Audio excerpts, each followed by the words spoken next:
Today is Friday, August 1st. We're talking about historic new tariffs President Trump unveiled for countries all around the world. Also, the response to last month's Texas floods is getting scrutinized as new flooding impacts a different part of the country. Plus, the latest and most ambitious project yet in Trump's White House makeover, which rite of passage is coming back to public schools, and how Justin Timberlake is responding to backlash from his own fans. Those stories and even more news to know coming up. Welcome to The Newsworthy. All the day's news in about 10 minutes. Fast, fair, fun, and on the go. I'm Lacey Evans, filling in for Erica Mandy today. Thanks so much for being here. You ready? Let's do this. President Trump officially signed the order to impose new tariffs on virtually every U.S. trading partner, and they're set to take effect next week. The order set rates for 68 countries and the 27-member European Union. Some of the rates we have already told you about, like the 15% tariffs on the EU, Japan, and South Korea. But there's also 35% tariffs on Canada, 39% tariffs on Switzerland, and more. And every country not specifically listed in the order will face a baseline 10% rate. The president has promised that his tax hikes on the nearly $3 trillion in goods imported to the U.S. will usher in newfound wealth, launch new manufacturing here in the U.S., reduce budget deficits, and more. But many economists say they could also cause inflation both here in the U.S. and abroad. America's biggest trading partner, Mexico, actually isn't included yet. Trump agreed to extend Mexico's current 25% tariffs for 90 days, giving the country more time to cut a trade deal. Through all of it, it's still not clear if Trump's new tariffs will survive a legal challenge. Just yesterday, federal judges considered whether Trump was able to use a 1977 law to declare the long-standing U.S. trade deficit a national emergency that justifies the tariffs. They didn't immediately rule, though, and the case is expected to eventually reach the U.S. Supreme Court. To be continued. The U.S. government is now paying more than 154,000 federal employees not to work. The Washington Post and other news outlets reported on the updated figure this week. It includes thousands of government workers across dozens of agencies that took buyout offers to keep their benefits and pay until the end of the fiscal year, but not the thousands of workers who were fired or laid off. Supporters of the program say it's been a good way to streamline the federal government to focus on set priorities and recoup cost savings in the long term once workers are officially off the books. But critics say it's just wasteful that American taxpayers have to pay for federal employees to be sidelined even though they want to serve the public. The employees who resigned amount to nearly 7% of the government's civilian workforce. We're getting some new insights into the final moments before an American Airlines plane and Army helicopter crashed over Ronald Reagan Washington National Airport back in January. The National Transportation Safety Board is in the middle of a 3-day hearing looking into exactly what caused the crash. Already, the NTSB has released new surveillance video, transcripts of the cockpit voice recorders, and air traffic control audio. Plus, investigators have been grilling top officials. With all that, they learned the pilots of the Black Hawk helicopter likely didn't know how high they were flying or how close they were to an airliner before the deadly crash because of faulty altimeters inside the chopper. And air traffic control tried to warn the pilot, but those warnings were apparently stepped on since a microphone button was being pushed at the same time as the controller. The air traffic controller who was responsible on the day of the crash was working 2 positions at once, managing both helicopters and airliner traffic. He had juggled contact with 21 different aircraft in the 10 minutes before the helicopter and jet collided. And this was apparently a regular thing, with his supervisor saying at the hearing they're, quote, pushing the line on safety. After the crash, the FAA did lower the arrival rate and made other changes. And now, in response to questioning yesterday, officials said they'd feel safe flying in or out of Reagan National Airport today. The hearing continues today.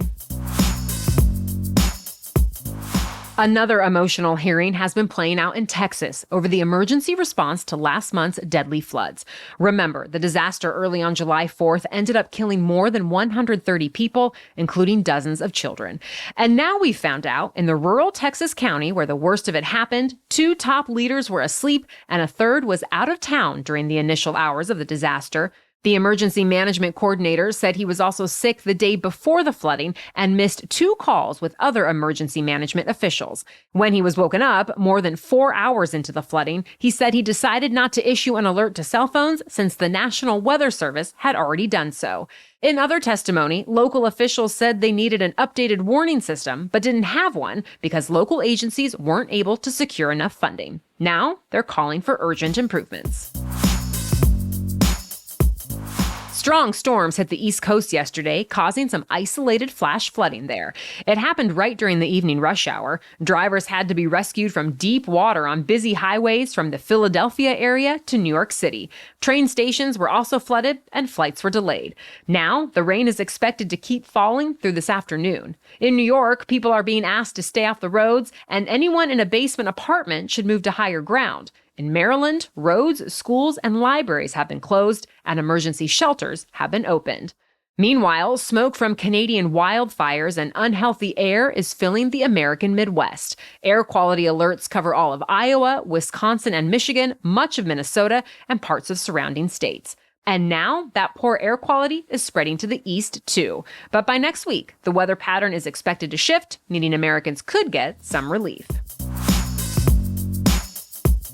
More news still coming up, but first, your main host, Erica, wants to take 1 minute to talk about our sponsor, OneSkin. You know you need to protect your skin from the sun, but what if you could protect it from things like collagen loss and inflammation, too? And even repair some of the damage you did when you were younger? Well, OneSkin's mineral SPFs not only protect skin from UV damage now, but also works at the cellular level to help repair the sun damage from earlier in life. My skin feels smoother and looks brighter. The face SPF is super lightweight. It comes in tinted or untinted. They also have the body SPF, which is water resistant and helps prevent collagen loss. And the new lip SPF hydrates instantly and is scientifically proven to keep your lips healthy and firm. OneSkin is the world's first skin longevity company. By focusing on the cellular aspects of aging, OneSkin keeps your skin looking and acting younger for longer. For a limited time, you can try OneSkin with 15% off using code NEWSWORTHY at oneskin.co. That's 15% off oneskin.co with the code NEWSWORTHY. After your purchase, they'll ask you where you heard about them, so please support our show and tell them we sent you. Now, back to the news. The White House is getting another Mar-a-Lago-style makeover. Since coming back, President Trump has already paved over the Rose Garden, installed new flagpoles, and added gold leaf to the Oval Office. And now he's embarking on his most dramatic addition yet, a new $200 million ballroom that's being built next to the East Wing. The plan is to make it 90,000 square feet with enough seating for 650 people. And the whole East Wing is going to be modernized. The White House says it's going to be a donation from Trump and other donors, and the theme and architectural heritage will be almost identical to the rest of the building. The White House plans to break ground on the project next month. President Trump has decided to bring back the presidential fitness test. It was a fixture in public school for decades, gauging kids' health and athleticism with 1-mile runs, sit-ups, and stretching exercises. For some kids, it was a point of pride, but for others, it was a source of anxiety and shame.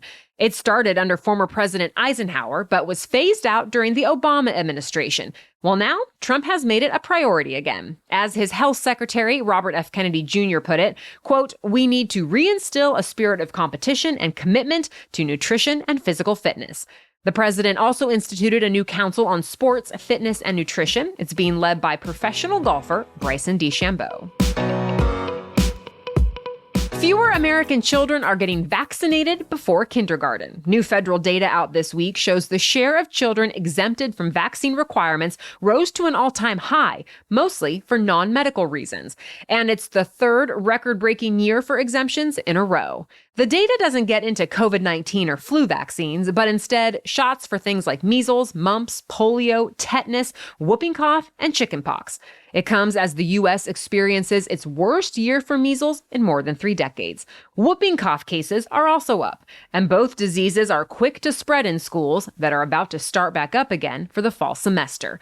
All that said, most parents continue to get their kids vaccinated, and the CDC is encouraging more to do the same, saying vaccination is the most effective way to protect children from serious diseases.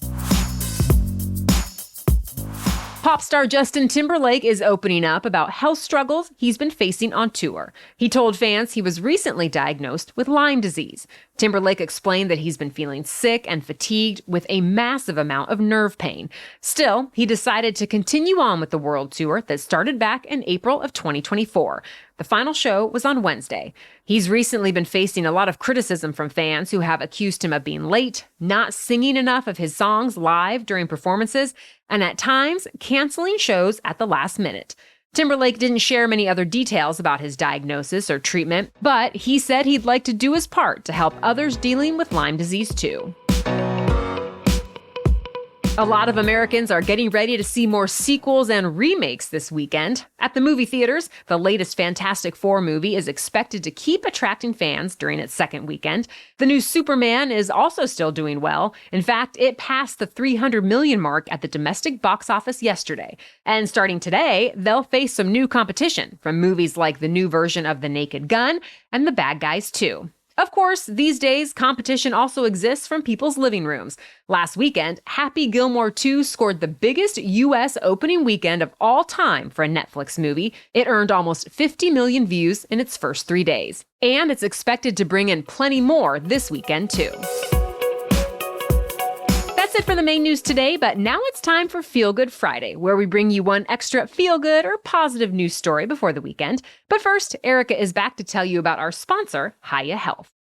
One of the easiest and most consistent parts of my kiddo's morning routine is taking his Hiya Children's Vitamin. He loves the feeling of getting vitamins like mommy every morning, and he loves the taste too. I honestly thought the novelty of it would wear off eventually, but he's been taking these for 2 years now, and he's still loving and benefiting from both the children's vitamins and the probiotics. And I love that Hiya makes a super-powered chewable vitamin that is supporting his immune system, energy, brain function, teeth and bones, and more. And that, unlike many other children's vitamins, there's no sugar and no gummy junk. And by the way, if you're tired of battling with your kids to eat their greens, Hiya now has Kids Daily Greens Plus Superfoods, a chocolate-flavored greens powder designed specifically for kids, packed with 55 whole food ingredients to support brain power, development, and digestion. Just scoop, shake, and sip with milk or any non-dairy beverage for a delicious and nutritious boost your kids will actually enjoy.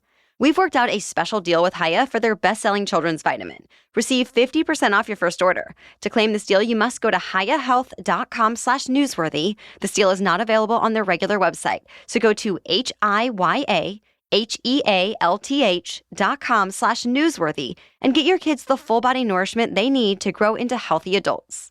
Now back to Feel Good Friday. An electrical engineer has found a way to take what he knows about old and new technology and make a big difference for a rural town. It started when Patrick Schlott moved to Turnbridge, Vermont, and realized there was limited cell service for miles. So he came up with the idea to install old payphones around town and make them free for anyone to use. Schlott starts by buying the old phones from flea markets, internet listings, or at auction. They can cost anywhere from $100 to $500. Once he has them, he starts fixing them up in his basement workshop. Then he connects them through an internet telephone line that converts to an analog line. Schlott covers the $8 a month in costs. He also acts as the operator for each phone. If anyone dials 0, the phone will ring Schlott's personal cell. He can field or transfer calls and help users when needed. It's a lot of work, but he says it's worth it. The community is thankful to be more connected, and Schlott enjoys seeing something retro that can be put to good use. Thank you so much for listening today. We'll be back tomorrow with a special edition Saturday episode giving you practical ways to build wealth at any age. That'll be in your podcast feed tomorrow morning. Then join us again Monday for your next daily news roundup. For now, thanks again for listening and have a great weekend.